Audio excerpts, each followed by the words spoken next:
हाँ तो दोस्तों, आखिरी कुछ दिन बचे हैं भाई इस ट्रॉमा के। तुम लोग शायद इसको ट्रांसफर विंडो बोलते होगे, बट मैं भाई इसको ट्रॉमा बोलता हूँ। और ये ट्रॉमा मेरी जिंदगी में पूरे साल में 2 बार आता है ऑब्वियसली, एक समर ट्रांसफर विंडो के रूप में और एक विंटर ट्रांसफर विंडो के रूप में। But the bottom line is कि अब कुछ 10 दिन शायद बचे हैं इस ट्रॉमा के मेरी जिंदगी में। क्योंकि भाई अगर तुम देखो तो अर्लियर जब ये सोशल मीडिया नहीं हुआ करता था, जब हम लोग मतलब तुम 2016-17 लाइफ बिफोर जियो मैं बोलूंगा, इंडिया में तो स्पेशली मतलब कुछ नहीं होता था ना इतना। हम लोग आपस में बात करते थे कि भाई ये बंदा आ जाए काश हमारे क्लब में, और ये सब वो। तो जब ऑब्वियसली जब क्लब्स ऑफिशियल करते थे तभी हमें पता चलता था, और तब इतना ज्यादा ट्रांसफर का नहीं होता था। It was more about football, but now days भाई इट्स मोर अबाउट ट्रांसफर्स। मैं तुम्हें बता रहा हूँ, less about football. Transfer market में क्या हो रहा है, इन चीजों पे जर्नलिस्ट पैसा छापते हैं और हम फैंस भाई रिएक्ट करते हैं, यही सब चल रहा है। So I call it more of a trauma. But जो जो चीजें हो चुकी हैं भाई, या फिर जो बिल्कुल वर्ज ऑफ हैपनिंग है, उनके बारे में आज डिस्कस करेंगे। तो स्टार्ट करते हैं, बट स्टार्ट करने से पहले welcome to the Footy Planet. And भाई please subscribe to the channel if you haven't already. And अगर आपको वीडियो अच्छी लगती है तो please do like the video. तो यार सबसे पहले तो I would like to talk about the grand signing जो लिवरपूल करने वाली है। आई नो भाई लिवरपूल फैंस काफी ज्यादा अपसेट है कि इतना ट्रांसफर विंडो में काम नहीं हो रहा है। उनके राइवल्स भाई अगर देखो तो Man United, they have done some great business, और यहाँ पे उनकी कुछ साइनिंग्स हुई नहीं है, एक भी साइनिंग उनकी अभी तक पूरी नहीं हुई है। बट यार मेरा इसमें भाई बहुत क्लियर सा स्टैंस है, मैं बहुत ज्यादा इस चीज को स्ट्रेच नहीं करूंगा। बट मुझे ऐसा लगता है कि जो यूनाइटेड प्रोजेक्ट बिल्ड कर रही है ना, लिवरपूल का प्रोजेक्ट ऑलरेडी 2-3 साल काफी आगे है उनसे। तो मैन यूनाइटेड को यहाँ से चीजें बिल्ड करनी पड़ेंगी, एंड लिवरपूल की चीजें ऑलरेडी सेटल्ड हैं काफी ज्यादा। बट हाँ, ये नहीं है कि आप कुछ साइनिंग ही ना दो यार नए मैनेजर को, तो वो उस सेंस में तो it's not looking good for Liverpool. But भाई they are on a verge of मतलब अपनी पहली साइनिंग करने के बहुत ज्यादा करीब है लिवरपूल फुटबॉल क्लब। एंड मामादाशविली से भाई ऑलमोस्ट हर चीज मतलब नेगोशिएट हो चुकी है, and he will be a Liverpool player. इस साल वो वेलेंसिया में लोन में रहेगा, एंड 2025 में he will come to the Anfield, and he will be a Liverpool player. Parent club अभी से हो जाएगा उसका लिवरपूल। तो इट्स ग्रेट यार। आई थिंक लिवरपूल काफी अच्छा यहाँ पे प्लान कर रही है, लाइफ आफ्टर एलिसन। और अगर तुम देखो भी तो भाई मैंने अभी चेक किया ये वीडियो बनाने से पहले कि भाई मामादाशविली सिर्फ 23 साल का है यार। सो इट्स 30 मिलियन में you are getting a player like Mamardashvili भाई, जिसका हमको पता ही है यूरोस कितना फाड़ गया है। ऑब्वियसली मैं उसे ला लीगा में देख रहा हूँ पिछले 1-2-3 सालों से, and he is been consistent, he is been excellent. तो काफी बढ़िया साइनिंग मेरे हिसाब से। तो it's really a good signing for Liverpool. Moving on भाई, चेल्सी भाई ट्रांसफर मार्केट की बात हो 2024 की, और भाई चेल्सी का मतलब मेरे को शायद याद नहीं है मैंने कोई भी ट्रांसफर में वीडियो बनाई है और वहां पे चेल्सी के बारे में मुझे नहीं बात करनी पड़ेगी। चेल्सी का तो हर आधे 1 घंटे में कुछ ना कुछ हो जाता है ना। तो बेसिकली भाई Chelsea have signed João Felix, और Conor Gallagher finally becomes the new Atletico Madrid player. I think काफी ज्यादा भाई ये अनफेयर हो रहा था गैलेगर के साथ, but he is finally Atletico Madrid player. और जॉ फेलिक्स भाई, योर्गे मेंडेस भाई, एक तो भाई मैं तुम्हें बता रहा हूँ, लोग ना काफी गाली देते हैं, लोग कहते हैं काफी काफी क्लब्स के साथ इसके रिलेशंस अच्छे नहीं है योर्गे मेंडेस के। बट तुम खुद सोचो, अगर मैं एक प्लेयर हूँ, if I am a player भाई, आई वुड बी मतलब मैं भाई मरूंगा, मैं हाथ जोड़ूंगा योर्गे मेंडेस के आगे कि भाई मेरे एजेंट बन जा भाई। क्योंकि वो कुछ भी करके अपने प्लेयर्स को भाई सेट करा ही देता है यार कहीं ना कहीं। तुम पिछले साल देखो, उसने भाई पिछले सीजन अगर तुम देखो तो भाई बारसा को चिपकाया। इस सीजन भाई उसने भाई चेल्सी में, ही इज ग्रेट यार, he is legend of an agent भाई, ये तो तुम्हें मानना पड़ेगा। तो यार सी मेरे अकॉर्डिंग तो यार इट्स चेल्सी का इस पैसा वैसा तो भाई इनको कुछ वो नहीं है कि अगर भाई मैं बोलूँ 50 मिलियन ज्यादा है यो फेलिक्स के, या ये सारी चीजें। I think fan base yo Felix को पसंद करता है, मतलब मुझे ऐसा लगता है कि चेल्सी का फैन बेस उसको पसंद करता है।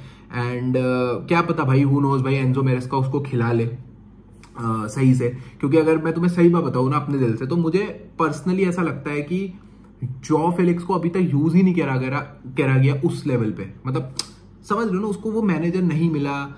ये उसने भी हरामपना करा है, मैं मानता हूँ भाई, उसने भी बहुत हरामी हरकतें करी हैं, वो कोई दूध का धुला नहीं है, वो कोई पाक साफ नहीं है। But it's just that modern football में ना जिस पोजीशन का वो प्लेयर है वो पोजीशन लुप्त होती जा रही है दोस्तों। एक सेकंड स्ट्राइकर के पीछे रहना, क्योंकि मुझे अभी भी याद है भाई बेटिस के अगेंस्ट जो हमारा मतलब सीजन स्टार्टिंग में गेम हुआ था, उसके बाद यूसीएल में हमारा एंटवर्प के अगेंस्ट गेम हुआ था, he was our best player.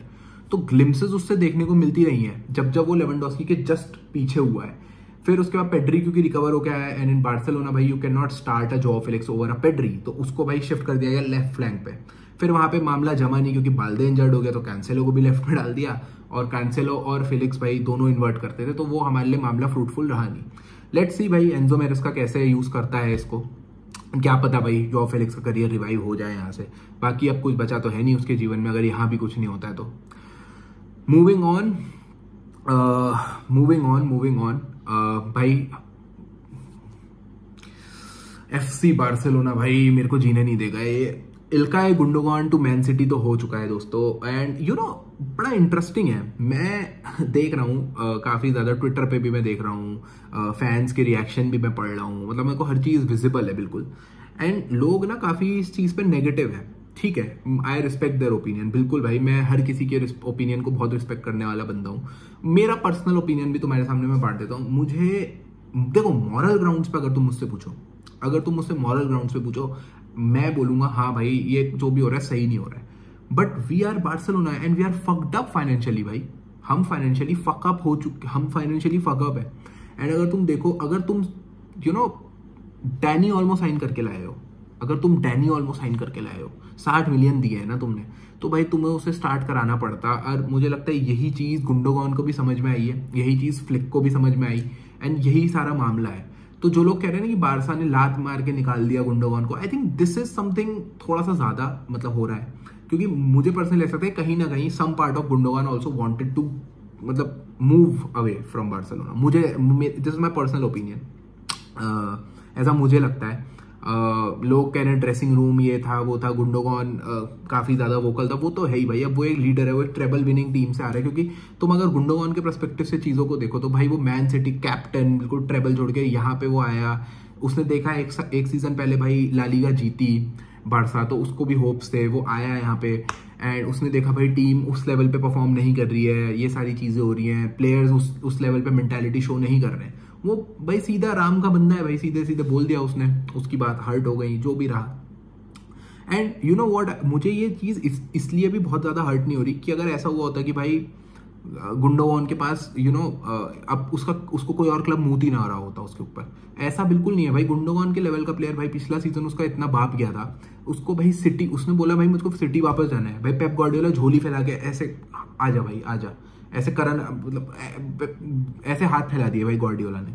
तो यार इस वजह से मुझे उतना ज्यादा वो नहीं लग रहा है खराब भी, गुंडोगान के प्लेयर के लिए मुझे उतना ज्यादा खराब नहीं लग रहा है।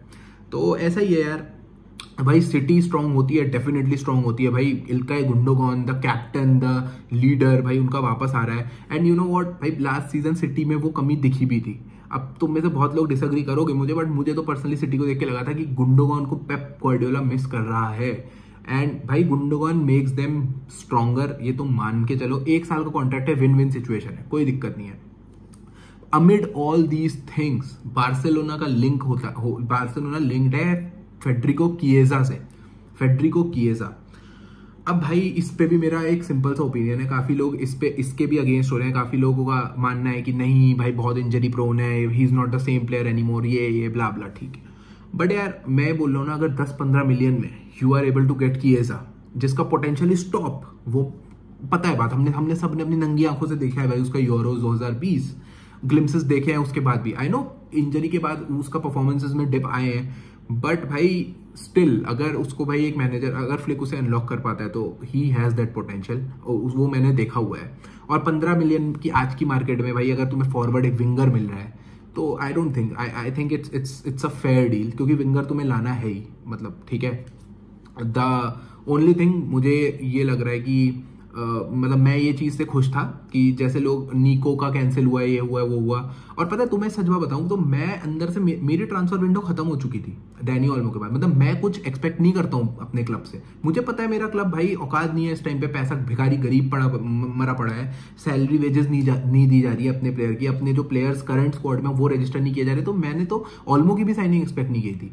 मैं सच बता रहा हूँ तुमको, जब बार्सिलोना ने ये पिवट वाला जो डीएम के लिए जाने का जो रूमर्स आने लगे ना कि डीएम के लिए बारसा नहीं जाएगी, मेरे लिए विंडो खत्म हो चुकी थी। मैंने समझ लिया था इनकी औकात नहीं है भाई, ये नहीं कर पाएंगे कोई भी साइन। फिर भी दे गॉट ओल्मो। अब कैसी साइनिंग है वो हमें आगे चल के पता चलेगा। बट मैं बस जैसे ट्विटर पे बस खाली स्क्रॉल करता रहता हूँ और बस मजे लेता हूँ बस खाली। तुम बहन जो राफेल लियाओ से लिंक हो जाओ, कुछ भी हो जाओ, तुम्हारे क्लब के लौड़े लगे हैं भाई, किसी से भी लिंक हो जाओ, आना कोई मेरे हिसाब से कोई नहीं आना है। तो अगर कोई भी आ जाता है तो इट्स समथिंग कि चल ठीक है भाई, कर लिया कैसे भी। तो मैं तो अपने आप को कुछ एक्साइट करता नहीं हूँ भाई ये सारी न्यूज पढ़ के, बस हाँ मैं हंस लेता हूँ थोड़ा बहुत, बस यही है मेरा। But coming to the point भाई, अब लोग कह रहे हैं कि येजा आ रहा है एंड हमको पता है भाई राफीनिया अच्छा खेल रहा है फ्लिक के अंदर। तो मेरा यही पॉइंट है कि भाई अब मान लो अगर तुम निको विको ले आते, कोई ऐसा विंगर जिसपे तुम 50-55 मिलियन स्पेंड करते, ठीक है, तो तुमको भाई खिलाना पड़ता उसे। आई थिंक भाई फ्लिक ने भी गुंडोगान को यही बोला होगा कि भाई देख अब ऑलमो साइन करा है बारसा ने, अगर भाई हांजी फ्लिक की साइनिंग है ऑलमो तब तो भाई ठीक है, तब तो वो उसे खिलाएगा ही खिलाएगा ऊपर। पर अगर क्लब की भी साइनिंग है ना, तो भी भाई उसे पता है कि भाई मैं क्लब ने भाई 60 मिलियन खर्चा करा है ऐसी सिचुएशन में, ऐसी गनफटी सिचुएशन में, तो मुझे भाई ऑल्मो को खिलाना ही पड़ेगा गुंडोगान के हेड, अगर वो फिट है तो, ठीक है। सेम केस किएजा के लिए, किएजा अगर साइनिंग है फ्लिक की भाई, तब तो भाई किएजा को वो खिलाएगा। बट मुझे पर्सनली ऐसा लगता है ये क्लब की साइनिंग है, अगर ये क्लब की साइनिंग है तो फ्लिक बाउंड नहीं होगा किएजा को रफीनिया के ऊपर खिलाने के लिए। ऑब्वियसली उसके पास ऑप्शन मिल जाएगा, तो it's a good headache to have कि भाई अलग अलग मैचेस में you have the option of both Raphinha and Chiesa, कि किसी मैच में किएजा को खिला, किसी मैच में रफीनिया को खिला, given that Chiesa is injury prone. क्योंकि भाई आप 15 मिलियन में रहे ना, 15-20 मिलियन कर लो भाई कुछ भी, क्योंकि उनको भी बेचना ही है, यूवेंटस ने भी बेचना ही है। वो भाई थियागो मोटा ने उसको कह दिया साफ साफ भाई अब we don't want you, training sessions में वो आ नहीं रहा है, तो उनका भी भाई सरदर्द है, उनको भी ठिकाने लगाना ही है। तो यही बात है भाई दोस्तों, 15-15 मिलियन में अगर आ जा रहा है तो भाई मुझे लगता नहीं है फ्लिक के ऊपर भी कोई प्रेशर ऐसा है कि भाई मुझे खिलाना ही है इसको, या फिर ऐसा भी होता कि भाई कि बड़े बड़े क्लब्स के वो ऑफर रिजेक्ट करके आया होता कि उसने एफर्ट मारा होता हमारे क्लब में खेलने के लिए, ऐसा भी कुछ है नहीं। तो it's a win win situation for the club. मुझे लगता है कि आज की मार्केट में 15 मिलियन का फॉरवर्ड तो भाई आई डोंट थिंक सो, वो भी जुवेंटस में खेलता है भाई, वो कुछ तो इज्जत दो है। तो वही है भाई, लेट्स सी भाई, लेट्स सी। बाकी मुझे भाई फ्लिक पे भरोसा है। मैं सीजन में भाई मैंने तुम्हें बताया है भाई, अनलेस एंड मैं अपने आप को पॉजिटिव रखूंगा दोस्तों, मेरे को नेगेटिव नहीं होना। मैं जिंदगी अच्छी चल रही है, जिंदगी इज गोइंग गुड भाई, मैं क्यों खाली, समझ रहे हो ना। ये था भाई मेरा analysis. Do let me know in the comments भाई तुम्हारे क्या मतलब राय है, क्या तुम्हारे थॉट्स हैं, कमेंट सेक्शन में डालो। And keep enjoying football and subscribe to the Footy Planet. Take care, keep enjoying football. I'll see you guys very very soon. Best Gal Barca.